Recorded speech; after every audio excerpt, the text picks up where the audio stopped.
If you are blindly clicking buy in today's highly optimized digital economy, you aren't just losing money, you are actively financing your own permanent poverty and being played by algorithms. Welcome to AI Market Mint. Turn AI into income. Turn knowledge into freedom. Your digital HQ for smart wealth creation.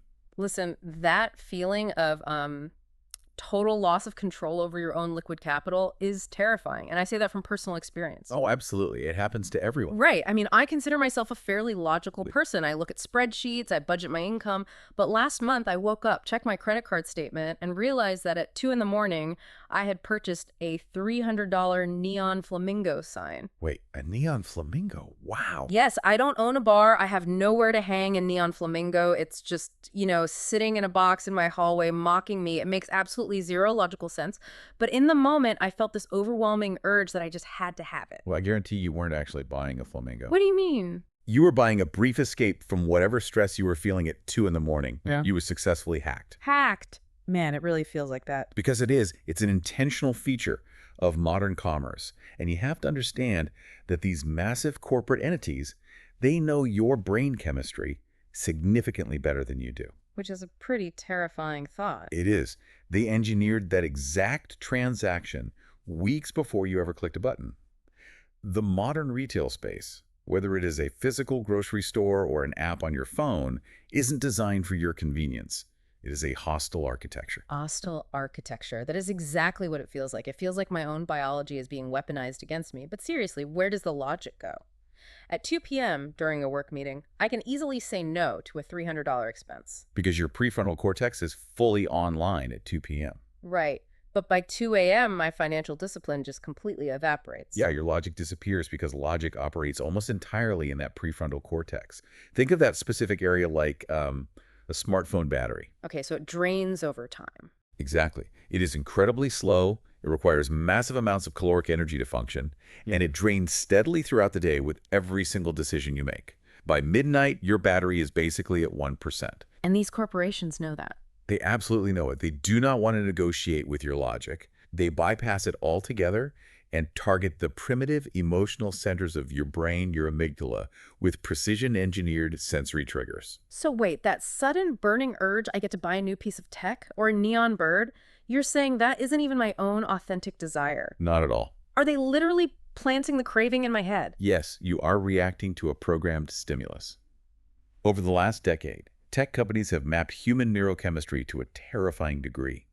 They know exactly which shades of color, which notification sounds, and which pricing layouts will trigger an unavoidable dopamine release in your specific brain. It is genuinely humbling to realize a team of software engineers can manipulate me into draining my own bank account.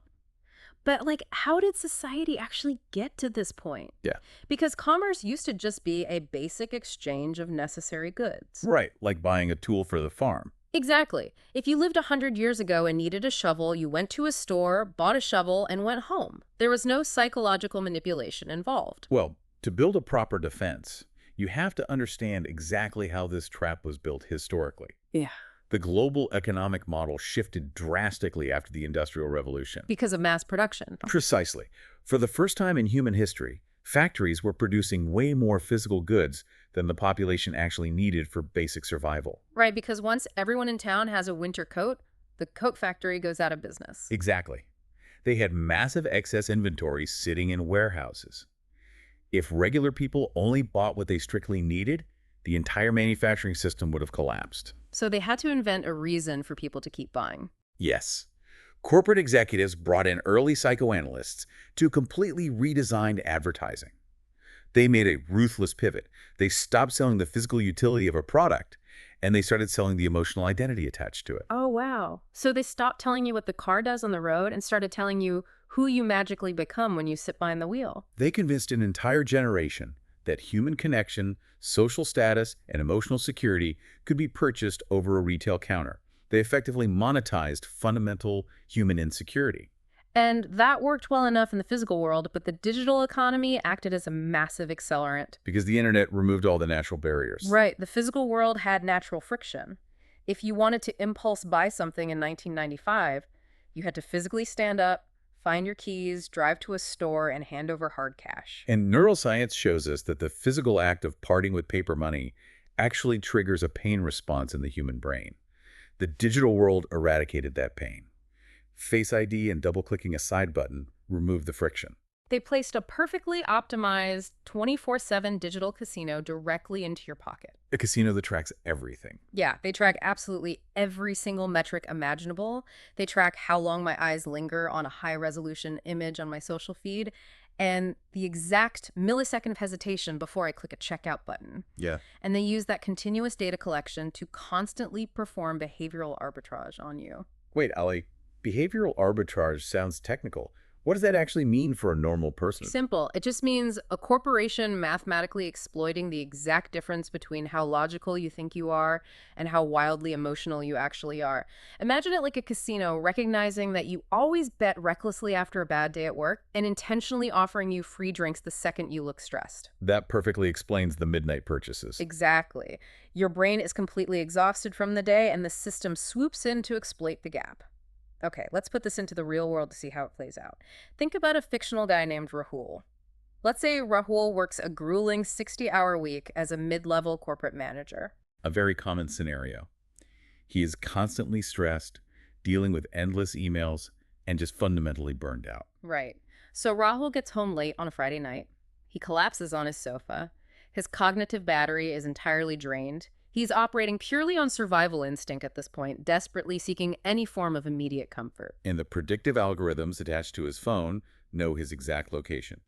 They pull his elevated heart rate data from his smartwatch. They analyze his past purchase patterns. They know he is highly vulnerable right now. So the system serves him a hyper-targeted ad for a $1,200 premium espresso machine. And the ad isn't just showing him coffee, it's showing him this beautiful slow-motion footage of a calm, luxurious Sunday morning. The exact opposite of his chaotic life. And Rahul clicks buy. He rationalizes it instantly. He tells himself he deserves a reward for his grueling work week. He genuinely believes he is making an autonomous, empowering choice to elevate his lifestyle. But he was mathematically cornered. His prefrontal cortex was too fatigued to fight back, so it surrendered to the easiest path to a dopamine hit. Oh wait, let me play devil's advocate here for a second. I genuinely love coffee. What if Rahul just really wants a good espresso? How is buying a nice machine a hack on his brain? Because if it were truly about the coffee, the satisfaction would come from using the machine. But Rahul is a textbook victim of the dopamine feedback loop. When he double-clicks that purchase button, his brain receives a massive, entirely unearned chemical reward. He feels a temporary rush of excitement. But the tragedy is that the chemical rush vanishes the exact second. The physical cardboard box actually arrives at his front door. The anticipation was the drug, not the object. Ah, so the dopamine evaporates, the machine gathers dust on his counter, and that $1,200 liability sits on his credit card, accruing interest. It's a textbook case of hyperbolic discounting. Wait, Ollie, hyperbolic discounting sounds technical. What does that actually mean for a normal person? Simple. It just means your biological brain is aggressively hardwired to choose a tiny, immediate reward today instead of a massive, life-changing reward next year. Imagine it like eating a cheap piece of candy right now instead of waiting just 1 hour to eat a world-class luxury steak dinner. And the entire digital economy is built to exploit that biological flaw. They remove all the friction so you can get the cheap candy instantly, completely blinding you to the long-term mathematical consequences. Which brings us to the actual math. Let's strip away the marketing psychology and look at the brutal macroeconomic reality. Because people exactly like Rahul fail to understand the true cost of these impulse purchases. A $1,200 espresso machine does not actually cost $1,200. Not even close. The general public is blind to the invisible mechanisms of wealth destruction. First, look at government taxation. Right. To physically spend $1,200 of pure liquid cash, Rahul actually had to earn roughly $1,600 in gross pre-tax corporate salary. He has already lost $400 to the state just to acquire the spending power. So he essentially traded 3 full days of his grueling corporate life, Including the stressful commute and the toxic office politics. purely to hand that capital over to a coffee company. But that is just the baseline damage. The real devastation happens when we look at compound interest and opportunity cost over a standard 30-year timeline. Let's assume Rahul rejects the algorithmic manipulation. shields his brain, and takes that exact $1,600 and deploys it into a broad S&P 500 index fund. If we use a conservative historical market return of roughly 8% annually, actively compounding over a 30-year horizon, the math is entirely ruthless. After 30 years, that single $1,600 investment steadily compounds to roughly $16,100. Hold on, let me challenge that. You can't just assume a perfect 8% return over 30 years without factoring in market crashes, recessions, or bad timing. Isn't it a bit extreme to tell someone their coffee maker actually cost them 16 grand? It sounds extreme, but long-term market averages already bake in those historical crashes and recessions. The 8% figure accounts for the downturns. And honestly, we haven't even factored in the invisible thief of inflation yet. Think of inflation as a leaky bucket. Right. While you're busy pouring water, your income, into the bucket, the hole at the bottom gets slightly wider every single year. If you don't patch that hole by investing in appreciating assets, your purchasing power quietly drains away. When you leave money sitting in a rapidly depreciating asset like a plastic espresso machine, its value drops to zero in 5 years. It goes to a landfill. So by surrendering to a late-night algorithmic impulse, Rahul literally robbed his future self of $16,000 in pure liquid wealth. Exactly. You are trading the most powerful wealth-building weapon in the known universe, compound interest, for a fleeting chemical release in your brain. And people are making these purchases completely ignoring their personal cost of capital. Wait, Ollie, cost of capital sounds technical. What does that actually mean for a normal person? Simple. It just means the exact required financial return you absolutely must earn to mathematically justify spending your money today. Imagine it like a physical toll bridge. If the toll costs you $10, the business deal waiting on the other side better pay you at least $11, or you simply do not cross. So when you blindly spend capital on heavily marketed consumer liabilities, your personal cost of capital is a disaster. Every single retail purchase is an intersection of opportunity cost. You're not just buying a television or a neon flamingo. You are actively selling precious hours of your future freedom directly to a retail corporation. You are funding their global expansion while your own balance sheet starves. When you clearly understand this brutal math, the real-world consequences become terrifying. We have to directly compare the two future paths available to you right now. You are standing at a divergence point. Look closely at the trajectory of two different people facing the exact same targeted algorithmic environment. Path A, the impulse consumer, and Path B, the mindful allocator. Path A is completely unaware that their brain is being hacked daily. They view modern shopping as a harmless hobby. They constantly upgrade their phone, their car, their wardrobe based entirely on digital trends. And look, for the first decade, Path A looks incredibly successful to the outside world. Oh, definitely. They have the best gear, the aesthetic apartment, the constant dopamine hits of unboxing new items on social media. But entirely behind the digital curtain, their actual balance sheet is an unmitigated disaster. They carry high-interest consumer debt, possess zero liquid runway for emergencies, and suffer from crippling financial anxiety that keeps them awake at night. By the time they hit age 50, they are trapped. They own a massive house full of obsolete, worthless plastic electronics and absolutely zero income-producing assets. They are forced to work a toxic job until the day they die, simply to service their credit card minimums. Now look at Path B, the mindful allocator. This person recognizes early that the global digital environment is highly predatory. They build thick mental firewalls against dopamine marketing. They refuse to be a biological puppet for a tech company. And in the short term, Path B looks boring. Very boring. They drive a reliable 5-year-old car. They ignore targeted ads. They violently protect their liquid capital. To their friends, it looks like they're falling behind the lifestyle curve. But they aggressively redirect all of that rescued capital directly into the market.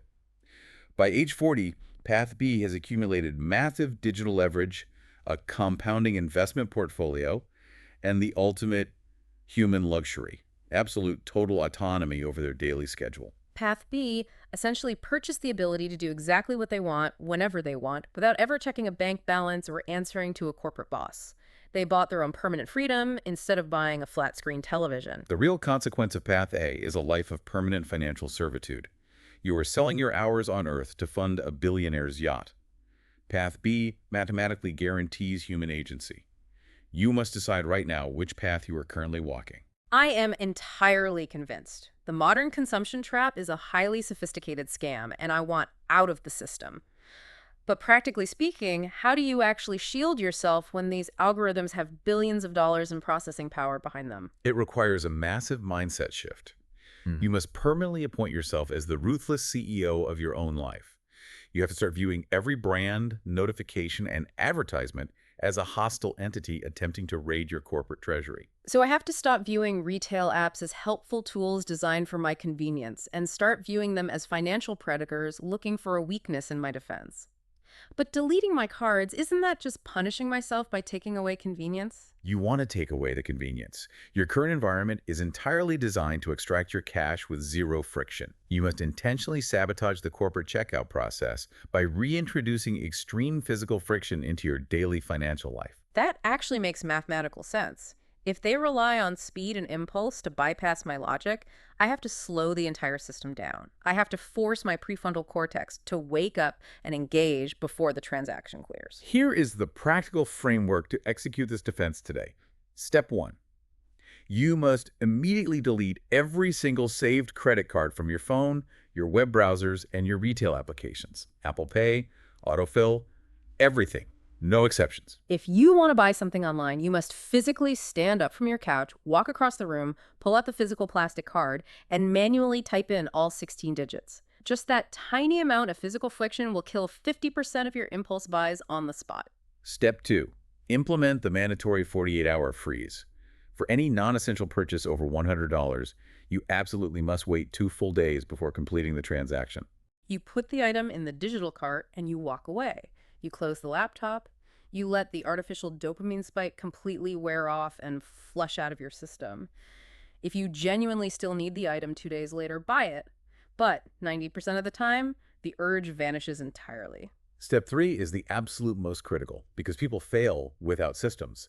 You cannot simply build defensive walls. You have to actively rewrite your brain's internal operating system. Because willpower isn't enough, it depletes by noon. You need the compressed knowledge of behavioral experts to rebuild your systems. Which is exactly why consuming high-level audio education is mandatory. Audible simplifies this execution. It's the ultimate infrastructure for brain hacking defense. You can instantly access Atomic Habits by James Clear on Audible, which completely deconstructs exactly how these dopamine loops work and gives you the exact blueprint to permanently break them. You use it to actively reprogram your mind while you commute, train in the gym, or work. You turn your dead, unproductive time into highly leveraged educational programming. Build those mental firewalls. It completely overrides the consumer brainwashing with high-level behavioral science. We've put the official verified links in the pinned comment below. Don't go searching randomly and get scammed. Use the ones we've checked. Upgrade your mental firewall today. Because you are not a biological puppet designed to drain your own liquid capital to enrich a massive corporation. When you recognize the hostile architecture around you, you finally stop financing your own poverty and start compounding your own freedom. It really leaves you with a fascinating question to chew on, What actually happens to the global economy if millions of people wake up, adopt this CEO mindset, and entirely stop impulse buying? Does the entire manufacturing system collapse? Or do corporations finally evolve to sell us genuine, life-improving value instead of cheap dopamine? Don't let the future leave you behind. Start earning.